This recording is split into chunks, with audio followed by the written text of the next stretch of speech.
কিছু সুন্নত আছে, আগেও আমি আপনাদেরকে সুন্নতগুলো বলেছিলাম, ওটা হয়তো ওই কুরবানি ঈদের বলেছিলাম। তো এই ঈদের কিছু সুন্নত আমরা জেনে নিই সংক্ষেপে।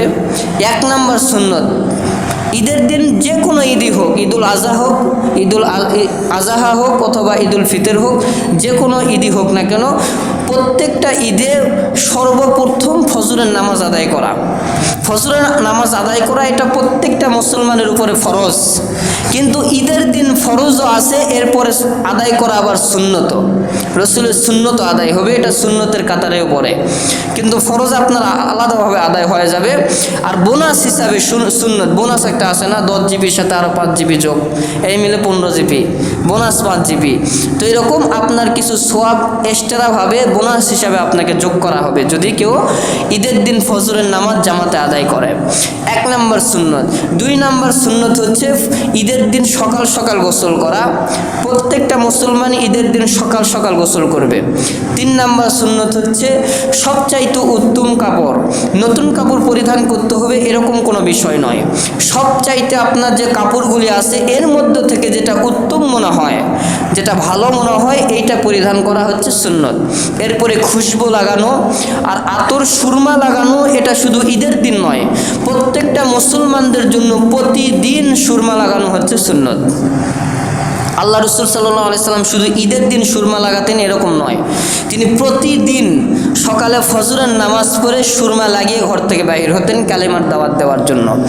তিনি রোদে এমন ঘোরাঘুরি করতেন, ঘামে তার সুরমাগুলো এরকম গড়ে গড়ে গাল দিয়ে পড়ে যেত। তো প্রতিদিন সুরমা ব্যবহার করা সুন্নত। তো ঈদের দিনেও সুরমা ব্যবহার করে ঈদগাহে যাওয়া সুন্নত। ঈদগাহে যাওয়ার আগে সর্বপ্রথম ঈদুল ফিতরে মিষ্টি মুখ করে যাওয়া সুন্নত, খেজুর অথবা খুরমা। খেজুর খাওয়া সবচাইতে উত্তম, হাদিসের ভিতরে এসেছে খেজুরের কথা। যদি খেজুর না থাকে তাহলে যে কোনো মিষ্টি জাতীয় জিনিস খেয়ে তারপরে ঈদগাহের ময়দানে যাওয়া। ঈদগাহের ময়দানে যেই রাস্তা দিয়ে যাওয়া এবং এই রাস্তা ব্যতীত অন্য রাস্তা দিয়ে আসা হচ্ছে সুন্নত। যদি আপনার ঈদগাহে যাওয়ার 2-3টা রাস্তা থাকে তাহলে এক রাস্তা দিয়ে যাবেন, আর আসার সময় ওই রাস্তা দিয়ে না এসে ভিন্ন আর একটা রাস্তা দিয়ে আসবেন।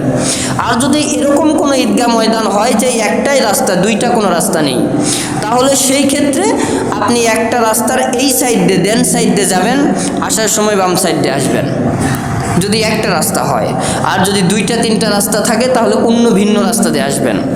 ইসলামের সড়কের ভেতরেও, মেন রোডের ভেতরেও ডান দিক দিয়ে চলা সুন্নত, কিন্তু আপনি ডান দিক দিয়ে যদি গাড়ি নিয়ে যান তা আপনি দেখবেন একটু পরে হাসপাতালে বেডে শুয়ে আসেন, এসে আপনাকে মেরে দিবে, কারণ বাংলাদেশের নিয়ম অনুযায়ী বাম দিক দিয়ে যাওয়ার সময় বাম দিক, আসার সময় ডান দিক। আর ইসলামে ডান দিক দিয়ে যাওয়া সুন্নত, বাম দিক দিয়ে আসা সুন্নত। তো ঈদগাহে আপনি যদি একটা রাস্তা হয় ডান দিক দিয়ে যাবেন, বাম দিক দিয়ে আসবেন। এর পরের সুন্নত হচ্ছে তাকবীর বলা। এই তাকবীর বলাটা শুধু ঈদের দিন নয়, চাঁদ ওঠা থেকে শুরু করে আগের দিন মাগরিবের সময় যখন চাঁদ দেখবেন তখন থেকে আল্লাহু আকবার, আল্লাহু আকবার, লা ইলাহা ইল্লাল্লাহু, আল্লাহু আকবার, আল্লাহু আকবার, ওয়ালিল্লাহিল হামদ, এই তাকবীর, এই চাঁদ দেখা শুরু করে একবারে ঈদের নামাজ শেষ হওয়া পর্যন্ত আইয়ামে তাশরিক এটাকে বলা হয়, এটা বলা হচ্ছে সুন্নত। এটা ঈদের দিন পড়বেন। এরকম বলতে বলতে ঈদগাহের ময়দানে যাবেন। এরপরের সুন্নত হচ্ছে যে সর্বপ্রথম ঈদগাহের ময়দানে, তাড়াতাড়ি ঈদগাহের ময়দানে যাওয়া। আমরা ঈদের দিনও বিভিন্ন ব্যস্ততা যায়, দৌড়ে যায় নামাজ ধরা লাগে। আরে ভাই, একটা তাকবীর যদি আপনার ছুটে যায়, এই তাকবীর আপনি কেমনে কাজা আদায় করবেন জানেন? বাপের জন্মে বোম মারলেও বলতে পারবেন না। তো আপনি যে যাচ্ছেন দৌড়ে যায়, এক রাকাত শেষ অথবা 3টা তাকবীর শেষ হয়ে গেছে, এখন কিভাবে আপনি তাকবীরটা দিবেন? এই জন্য যেন তাকবীর না ছুটে যায়। তাকবীর ছোটার আগে বয়ান শোনাও সুন্নত। ঈদের দিন যদি কেউ বয়ান শোনে এটা সুন্নতের কাতারে পড়বে, সে রসুলের একটা সুন্নতকে মানলো। এই জন্য ঈদের দিন সকালবেলা ঈদগাহের ময়দানে যাওয়া, কেউ আসুক বা না আসুক, লাউ ইয়ালামুন নাস মা ফিন নিদাই ওয়া সফিল আউয়াল, এবং সামনের কাতারে নামাজ পড়া হচ্ছে সুন্নত। যদি কেউ সামনের কাতারে নামাজ পড়ে তাহলে যে সওয়াব আল্লাহ তাআলা দিতেন দ্বিগুণ পরিমাণ সওয়াব তার আমলনামায় দেওয়া হবে। সুবহানাল্লাহ বলেন। তো তো এই সুন্নতগুলি আমরা আদায় করব। এরপরে ঈদগাহের ময়দানে আরেকটি সুন্নত আছে, যে সুন্নতটা আমরা অনেকেই কাজা করে ফেলি। সালাম ফেরার পরে হুজুর দোয়া না করে আগে খুতবা পড়বে, খুতবা পড়ার পরে এরপরে খুতবা শুনবেন, দোয়া শুনে তারপরে আসবেন, দোয়া করে তারপরে আসবেন। কিন্তু আমরা খেয়াল করি যে সালাম ফিরেই উঠে দৌড়, সারা জীবন তো সালাম ফিরেই দৌড় মারলেন, তো একটা দিন সালাম ফিরে আজকে দৌড় না মারলেও তো চলতো। এই জন্য খবরদার, আমি যেহেতু থাকবো আমি যেন না দেখি আমার অমুক মুসল্লি সালাম ফিরে দৌড় মারতেছে। আর 10টা মিনিট সময় দেন, খুতবাটা শুনবেন। খুতবা পড়তে হয়তো বেশির থেকে বেশি 5 মিনিট, আর লম্বা দোয়া করলেও তো 5 মিনিটের বেশি করা যাবে না। হুজুরের মুখের সবই কথাই তো শেষ হয়ে যাবে। 5 মিনিটের বেশি কেউ লম্বা দোয়া করতে পারে, বেশির থেকে বেশি 6 মিনিট 7 মিনিট, এর বেশি তো দোয়া লাগবে না। তো 10টা মিনিট আর সময় দিবেন। আশা করি এই সময়টা দেওয়ার কারণে আল্লাহ তাআলা আপনার উপরে বেশি খুশি হবেন। আল্লাহর সাথে লুকাচুরি করবেন। উলাইকা আলা হুদাম মির রাব্বিহিম ওয়া উলাইকা হুমুল মুফলিহুন ইন্নাল্লাযীনা কাফারু সাওয়াউন আলাইহিম আনজারতাহুম আম লাম তুনজিরহুম লা ইউমিনুন।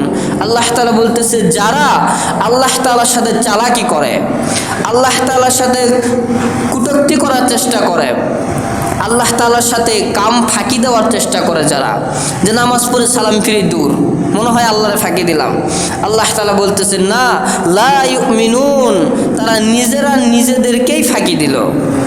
মৃত্যুর পর বুঝতে পারবে যে আমি কেমনে এই ফাঁকিটা দিলাম, সালাম ফিরে দৌড় দিলাম। এই জন্য আমরা নিজেরা নিজেদেরকে ফাঁকি দিব না। ঈদের দিন একটা গুরুত্বপূর্ণ, সবচাইতে এটা গুরুত্বপূর্ণ সুন্নাহ হচ্ছে ঈদের দিনে খুতবা শোনা। ঈদের দিনে খুতবা শোনা, এরপরে দোয়া করে তারপরে আসা। খালি ময়দানে আল্লাহ রাসূল সাল্লাল্লাহু আলাইহি ওয়াসাল্লাম ঈদের নামাজ কেন চালু করলেন? বিশ্বনবীর সাহাবীরা বলেন যে আল্লাহ রাসূল সাল্লাল্লাহু আলাইহি ওয়াসাল্লাম সর্বপ্রথম নামাজ আদায় করেছেন একটা গাছের নিচে, একটা গাছের নিচে। মসজিদও তৈরি হয় নাই, কোনো ঈদগাহ মাঠ নির্দিষ্ট তৈরি হয় নাই। আল্লাহ রাসূল সাল্লাল্লাহু আলাইহি ওয়াসাল্লাম সমস্ত সাহাবায়ে কেরামদেরকে নিয়ে একটা গাছের নিচে আশ্রয় নিলেন। গাছের নিচে আশ্রয় নেওয়ার পরে সমস্ত সাহাবায়ে কেরামদেরকে ডাক দিয়ে বলা হলো, ও আমার সাহাবীরা, তোমরা আসো, আজকে ঈদের নামাজ আমরা গাছতলার ভেতরে আদায় করব। সমস্ত সাহাবায়ে কেরাম ঈদের নামাজ আদায় করলেন। আদায় করার পরে আল্লাহ রাসূল সাল্লাল্লাহু আলাইহি ওয়াসাল্লাম রফা ইয়াদাইহি, সমস্ত মুসল্লির দিকে হলেন। হওয়ার পরে তিনি হাত উত্তোলন করলেন এবং দোয়া করলেন। এখন হাত উত্তোলন করলেন, দোয়া করলেন। এখানে বলেন, আমি ইমাম সাহেব যদি হাত উত্তোলন করি, দোয়া করি, আপনারা এরকম হাত গুটে বসে থাকবেন? এটা কখনো আদব হয়? হুজুর হাত উত্তোলন করেছে, আপনারা সকলে হাত উত্তোলন করেন, তাই না? আল্লাহ রাসূল সাল্লাল্লাহু আলাইহি ওয়াসাল্লাম হাত উত্তোলন করেছেন, দোয়া করেছেন। এই জায়গার ভেতরে সাহাবায়ে কেরাম হাত উত্তোলন করেছেন কিনা এরকম কোনো আরবি শব্দ ব্যবহার করা হয় নাই। এখন আমাদের জামানায় বাংলাদেশে কিছু কিছু মৌলভী সাহেব বাহির হয়েছে, বড় বড় মুহাদ্দিস সাহেব বাহির হয়েছে, তারা বলে যে ঈদের নামাজের পরেও কোনো দোয়া নেই। আল্লাহ রাসূল দোয়া করছেন, সাহাবায়ে কেরাম করছে, এটা লেখা আছে। কত বড় মাথার বেন কম! হুজুর দোয়া করছে আর সাহাবায়ে কেরাম হাত ঘষে এরকম বসেছিল, এটা কখনো মানা যায়? রাসূল দোয়া করছেন মানে সবাই তার সাথে দোয়া করছেন। আর এই দোয়া সম্পর্কে আবু দাউদ শরীফের হাদিস, আল্লাহ রাসূল সাল্লাল্লাহু আলাইহি ওয়াসাল্লাম বলেন, খালি ময়দানে আল্লাহর কাছে হাত তুলে যেটা চাওয়া হয়, আল্লাহ তাআলা সঙ্গে সঙ্গে সেটাকে কবুল করে নেয়। সুবহানাল্লাহ বলেন। খালি ময়দানে, এই জন্য ঈদগাহ ময়দানের নামাজটা খালি ময়দানে দেওয়া হয়েছে, উপরে কোনো সামিয়ানা থাকবে না। যদি বৃষ্টি হয়, একান্ত কোনো ক্ষতি হওয়ার সম্ভাবনা থাকে, সেই ক্ষেত্রে উপরে আপনি সামিয়ানা দিতে পারবেন। কিন্তু খালি ময়দানে নামাজ পড়া আল্লাহ রাসূল সাল্লাল্লাহু আলাইহি ওয়াসাল্লামের সুন্নত। ঈদের নামাজে সবচাইতে বেশি রহমত আল্লাহ তাআলা আসমান থেকে নাজিল হইতে থাকে। সুবহানাল্লাহ বলেন। মুসলমানেরা যখন নামাজের ভেতরে দাঁড়িয়ে যায়, তখন আসমান থেকে আল্লাহ তাআলা রহমতের বৃষ্টি মুসলমানদের উপরে স্থাপন করতে থাকে, রহমতের বৃষ্টি পড়তে থাকে। যখন সামিয়ানা দেওয়া হয়, সামিয়ানা তো আল্লাহর রহমত কখনো আটকাইতে পারে না, পারে? আপনার আমার উপরে ছাদ দেওয়া আছে, কিন্তু হাদিস শরীফের ভিতরে আছে প্রত্যেকটা মসজিদে জুমার দিন এরকম সওয়াবগুলোকে বন্টন করে দেওয়া হয়, রহমতগুলোকে বন্টন করে দেওয়া হয়। মসজিদে বেশি রহমত থাকার কারণে ঘুমে ধরে না?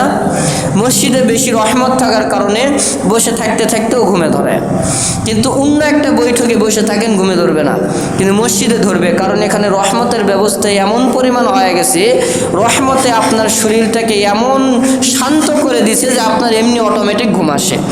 তো সাদ কখনো রহমত আটকাইতে পারে না, কিন্তু খালি ময়দানে নামাজ পড়াটা উত্তম।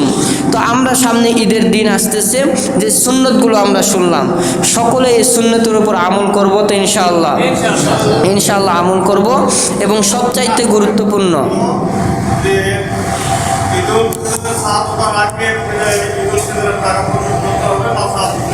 ঈদুল ফিতরের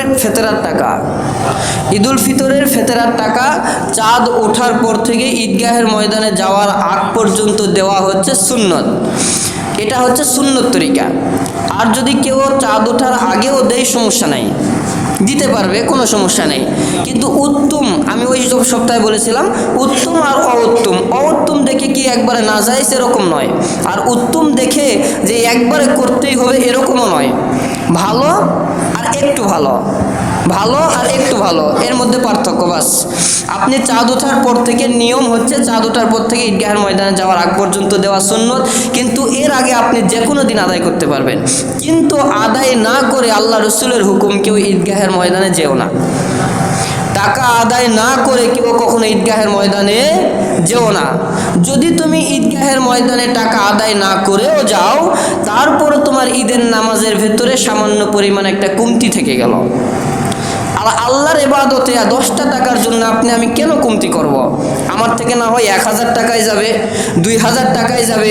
আমার আল্লাহ হায়াত দিয়েছেন, আমি জিন্দেগিতে যতদিন বেঁচে থাকবো 10,000 টাকা দেওয়ার বদলতে 10 কোটি টাকা আল্লাহ আমাকে দিতে পারে, ঠিক না? একটা টাকা দান করলে রমজান মাসে কয় টাকা দানের সওয়াব? 70 টাকা। এই 1000 দান করলে কত হাজার দানের সওয়াব? 70,000 টাকা দানের সওয়াব। তো এই ফজিলতটা কেন আপনি মিস করবেন? এই জন্য ঈদগাহের ময়দানে যাওয়ার আগে পরিশোধ করে দিয়ে পরে যাবেন, কিন্তু পরিশোধ না করে কেউ ঈদগাহের ময়দানে যায়েন না। নামাজ হবে না এরকম নয়, নামাজ হয়ে যাবে, একটা কমতি আপনার জিন্দগির ভিতরে থেকে যাবে। এই জন্য আমরা টাকা আদায় করে এরপরে ঈদগাহের ময়দানে যাব। আর গরিব, মিসকিন, অসহায়, আমি আগেই বলেছি খাদ্য দিয়ে দেওয়া উত্তম।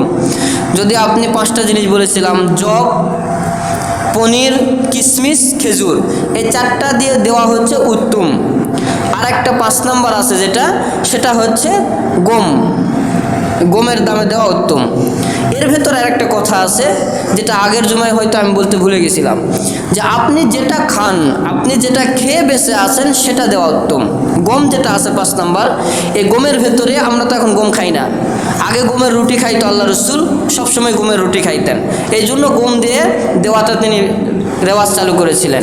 কিন্তু এখন আমরা যেটা খাই সেটা দিয়ে দেওয়াই হচ্ছে উত্তম। যেমন আমরা ভাত খাই, চাউল আপনি ফকির মিসকিনদেরকে দিতে পারবেন।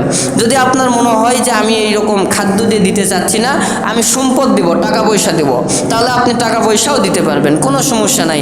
ঈদের আগে যা দেবেন কোনোটা লস নাই। আপনি ইচ্ছা করে একটা ফকিরকে পাঞ্জাবির সেট বানিয়ে দিলেন, আমার অসহ্য টাকা একটা পাঞ্জাবির সেট আমি একটা ফকির মিসকিনকে বানিয়ে দিলাম। একটা ফকিরের সন্তান, শরীরে পোশাক নাই, তাকে পোশাক কিনে দিলাম, শার্ট হোক, প্যান্ট হোক, পাঞ্জাবি হোক, যেটা হোক, একটা টুপি কিনে দিলাম, একটা আতর কিনে দিলাম, সব কিছু সদগায়ে জারিয়া হিসাবে আপনার আমল নামায় দ্বিগুণ সওয়াব দেওয়া হবে। ঈদগাহের ময়দানে যাওয়ার আগে যত পারেন দান করে যাবেন। আপনার ফেতরার টাকা 1000 হয়েছে হিসাব করে 1000ই দিতে হবে এরকম নয়, আপনি আরও 500 দেন, আপনি আরও 2000 দেন, যত দান করবেন তত 70 গুণ সওয়াব আল্লাহ আপনার আমল নামায় দিয়ে দিবে। এই জন্য বেশি বেশি দান করে এরপর ঈদগাহের ময়দানে যাবেন, যায় সুন্দরভাবে ঈদগাহের ময়দানে নামাজ আদায় করবেন। ঈদের দিন মানে খুশি। আর একটা কথা বলে দিই, ঈদের দিন মানে খুশি। আমি পিতা হিসাবে আমার সন্তানকে লালন পালন করার দায়িত্ব আমার। আমি পিতা হিসাবে আমার সন্তান কোথায় যাচ্ছে, কি করতেছে, এটা দেখার দায়িত্ব আমার। আমার সন্তান যেন ঈদের দিন ঢাক ঢোলক নিয়ে কোনো পিকনিক, কোনো অমুক জায়গার তমুক জায়গায় যেতে না পারে। মনে করবেন আপনার সন্তান যাচ্ছে, আপনার আমল নামা ধ্বংস হয়ে যাচ্ছে। এই জন্য খবরদার, আমি সব সময় আমার সন্তানের দিকে খেয়াল করবো নামাজ পড়ে কোথায় যায়, কোন জায়গাতে ঢাক ঢোলক নিয়ে পিকনিকে যাচ্ছে। আল্লাহ রসুল খুশি হইতে বলেছেন, কিন্তু এরকম খুশি নয় যে আপনি পিকনিকে বক্স নিয়ে বাজাতে বাজাতে অমুক চাতাল তুমুক চাতালের ভেতরে চলে যাবেন, যা এরকম হাসি ঠাট্টা, নামাজ বাদ দিয়ে, রোজা বাদ দিয়ে, ইবাদত বাদ দিয়ে। ঈদের দিনও তো আমল আছে, ঈদের দিন রাতে কিছু নফল আমল আছে। যদি কেউ ঈদের দিন রাতে 10 রাকাত, 12 রাকাত, 14 রাকাত, 16 রাকাত নফল নামাজ পড়ে, আল্লাহ রসুল সাল্লাল্লাহু আলাইহি ওয়াসাল্লাম বলেন, তাহলে তার আমল নামার ভেতরে 10 রাকাত পড়লে বা 12 রাকাত পড়লে তাকে 12 লক্ষ রাকাত নামাজ পড়ার সওয়াব তার আমল নামায় দেওয়া হবে। সুবহানাল্লাহ। এটা হচ্ছে ঈদের দিন রাতের আমল। যদি কেউ ইচ্ছা করেন ঈদের দিন রাতে আমল করতে পারবেন। ঈদের দিনেও আমল আছে।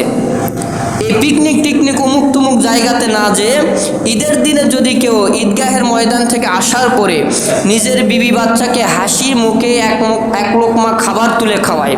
আপনি জীবনে তো বউকে মনে হয় খাবার তুলে খাওয়ার নাই, ঈদের দিন তো বাদ দেন, বিয়ের দিনও তো মনে হয় খেলার নাই।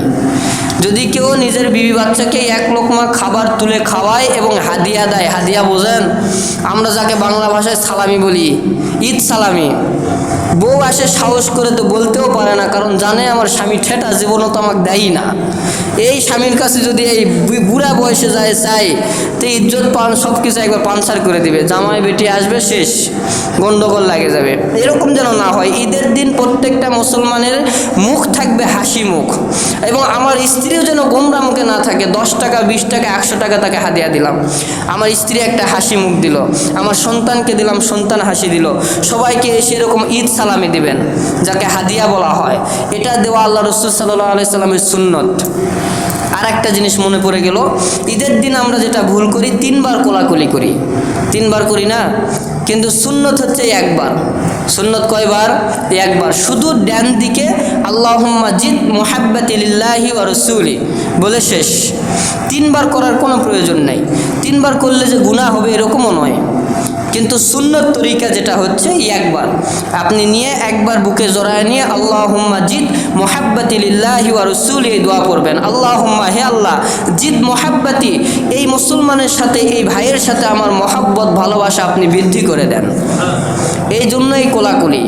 আল্লাহ রসুল সাল্লাল্লাহু আলাইহি সাল্লাম কোলাকুলি কেন চালু করছেন? যাতে ইহুদি, কাফের, মুশরিক সবার সাথে আমাদের ভালোবাসা বৃদ্ধি পায়। এই ভালোবাসা বৃদ্ধি পাওয়ার জন্য এই তিনি দোয়া নাজিল করে দিয়েছেন, আল্লাহুম্মা জিদ মুহাব্বাতি লিল্লাহি ওয়া রাসূলি। বাড়িতে চলে আসবেন, আসার পরে নিজের স্ত্রীকে জড়ায় ধরবেন, ডান কাঁধে নিয়ে আল্লাহুম্মা জিদ মুহাব্বাতি লিল্লাহি ওয়া রাসূলি। এইটা আবার সবার সামনে জড়ায় ধরেন না, সন্তান আছে, আরও অনেক মানুষ আছে, সমস্যা হয়ে যাবে। ঘরের একটা কোনায় যায় স্ত্রীকে জড়ায় ধরেন, ধরে দোয়া করে স্ত্রীকে খুশি হয়ে টাকা সালামি দেন। এটা আল্লাহ রসুল সাল্লাল্লাহু আলাইহি সাল্লামের সুন্নত, আর এটা যাতা তাতা সুন্নত নয়। আল্লাহ রসুল বলছে, যদি কেউ স্ত্রীকে এরকম কোলাকুলি করে টাকা হাদিয়া দেয়, 10 টাকা দিলে 10 লক্ষ টাকার সওয়াব তা আল্লাহ তাআলা তার আমল নামায় দিয়ে দিবে। সুবহানাল্লাহ বলে। তাহলে সদকা করার পরিমাণ সওয়াব দিচ্ছে। মনে করছেন স্ত্রীর সাথে হাসি তামাশা করলে মনে হয় গুনাহ, যত করবেন তত সওয়াব, কোনো সমস্যা নাই। তো ঈদের দিনে এই সুন্নতগুলো আমরা সকলেই পালন করবো ইনশাআল্লাহ। আল্লাহ তাআলা আমাদের সবাইকে এই সুন্নতগুলো আদায় করার তৌফিক দান করুন, সকলেই বলি আমিন।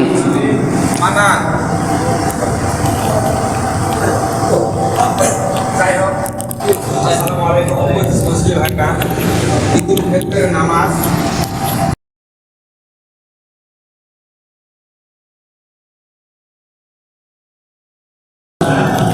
যিনি সরদার দো আলম সঈদুল মুরসালিন রহমাতুল লিল আলামিন খাতামুন নবিয়্যিন, যিনার সম্মানিত নাম মুহাম্মদুর রাসূলুল্লাহ, আমরা সকলেই বলি সাল্লাল্লাহু আলাইহি ওয়াসাল্লাম। দেখতে দেখতে আমাদের সামনে থেকে আজকে দিয়ে 23টা রোজা চলে যাচ্ছে, আর সামনে অল্প কয়েকদিন পর সবচাইতে মুসলমানদের জন্য খুশির দিন, ঈদের দিন আমাদের সামনে উপস্থিত হবে। আল্লাহ রসুল সাল্লাল্লাহু আলাইহি ওয়াসাল্লাম এই দশকের ভেতরে, এই সর্বশেষ দশকের ভেতরে আল্লাহ তাআলা পৃথিবীর যত মানুষ রয়েছে, যত মুসলমান রয়েছে, সবার জিন্দেগির গুনাহ খাতাগুলোকে মাফ করে দেয়। এখন এই দশকের ভেতরে যাদের গুনাহ খাতাগুলোকে মাফ করবেন, তারা তো কিছু গুণপ্রাপ্ত হওয়ার দরকার, ঠিক না? আপনার পরিবারের ভেতরে আপনি এক ছেলেকে ভালোবাসেন আর এক ছেলেকে ভালোবাসেন না, এখন যেই সন্তানকে আপনি ভালোবাসেন না, অবশ্যই বুঝতে হবে এই সন্তানের ভেতরে কিছু না কিছু খারাপ গুণ আছে, এই জন্য আব্বা আমারে ভালোবাসে না। আর যেই সন্তানকে আব্বা ভালোবাসে, বুঝতে হবে ওই সন্তান কিছু না কিছু বাবার জন্য ভালো কাজ করেছে, এই জন্য বাবা সেই সন্তানকে ভালোবাসেন। তো আল্লাহ তাআলা সবাইকে ভালোবাসেন। আল্লাহ তাআলা ইলাহুকুম ইলাহুম ওয়াহিদ লা ইলাহা ইল্লা হুয়াল হাইয়ুল কাইয়ুম। আল্লাহ তাআলা পৃথিবীর সবার জন্য এক ও অদ্বিতীয় এবং সবাইকে আল্লাহ তাআলা ভালোবাসেন। কিন্তু এই ভালোবাসার ভেতরে দুইটা পার্থক্য রয়েছে। যেমন সন্তানদেরকে, সব সন্তানদেরকেই পিতামাতা ভালোবাসে, কিন্তু একজনকে বেশি বাসে আর একজনকে কম বাসে। তেমনি আল্লাহ তাআলা কিছু কিছু বান্দাদেরকে বেশি ভালোবাসেন, আবার কিছু কিছু বান্দাদেরকে কম বাসেন। এখন যাদেরকে আল্লাহ তাআলা বেশি ভালোবাসেন, বুঝতে হবে এরা আল্লাহ তাআলার নৈকট্য অর্জন করার জন্য কোনো না কোনো ইবাদত করেছে। ভালো করে কথা বুঝেন। আর আল্লাহ তাআলা যেই বান্দাদেরকে কম ভালোবাসেন না এরকম নয়, আল্লাহ সবাইকে ভালোবাসেন। হিন্দু, বৌদ্ধ, খ্রিস্টান এদেরকেও আল্লাহ ভালোবাসেন, কিন্তু তারা আল্লাহকে একবার আল্লাহ বলে ডাক দেয় না, কিন্তু তারপরও মালিক তাদেরকে ভালোবাসেন। তো আল্লাহ তাআলা যাদেরকে বেশি ভালোবাসেন এরা আল্লাহ তাআলার ইবাদত করছে বিধায় আল্লাহ তাআলা ভালোবাসেন। আর যাদেরকে আল্লাহ তাআলা কম ভালোবাসেন, বুঝতে হবে যে এরা দুনিয়ার বুকে আল্লাহ তাআলার নৈকট্য অর্জন করার জন্য, আল্লাহকে খুশি করার উদ্দেশ্যে কোনো ইবাদত করে নাই। এই শেষ দশকের ভেতরে আল্লাহ তাআলা সব বান্দাদের গুনাহ মাফ করে দিবেন। কাদের? যারা রমজানের প্রতিটা রোজাগুলি রেখেছে একমাত্র আল্লাহকে রাজি এবং খুশি করার উদ্দেশ্যে, এবং প্রত্যেকটা তারাবিয়া নামাজ আদায় করেছে একমাত্র আল্লাহকে রাজি এবং খুশি করার উদ্দেশ্যে। তারাবির নামাজে এসে হাসি ঠাট্টা করা, তারাবির নামাজে এসে একজন সেজদা দিছে ওর পা ধরে টানে দৌড় দেয়া, এগুলো কখনো কিন্তু আল্লাহর সন্তুষ্টি অর্জনের জন্য নামাজ হইতে পারে না। নামাজ তো সেটাই আল্লাহর সন্তুষ্টি অর্জনের জন্য হবে যেই নামাজের ভেতরে আপনি এমন দিল দিয়ে দাঁড়িয়ে যাবেন, আপনার পিছন দিক থেকে কেউ ঠোকা দিলেও আপনি ওই ঠোকাটা টের পাবেন না। এরকম নামাজের ভেতরে দিল দিয়ে মনোযোগ দিয়ে দাঁড়ায় যাব।